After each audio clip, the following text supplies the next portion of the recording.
और ताजदार खत्म नबूवत जिंदाबाद, और ताजदार खत्म नबूवत जिंदाबाद। 10 दिन हो गए बंद है और बहुत ज्यादा जिनात ने तंग किया हुआ है। जुबान बिल्कुल बंद है।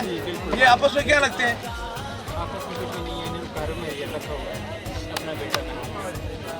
तो जुबान बंद है, जी बोल नहीं सकते। बिस्मिल्लाह रहमान रहीम। ये ले बिस्मिल्लाह।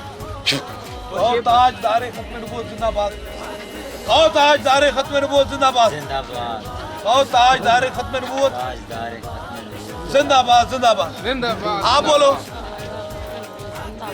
थोड़ा ला इलाहा इल्लल्लाह मुहम्मद रसूलुल्लाह।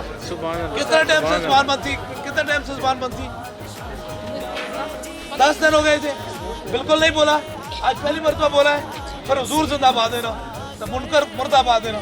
जाओ बेटा, हुजूर जिंदाबाद। घर है जीना मेरे आका से वफा कर के जियो, यही मुर्शिद के दवा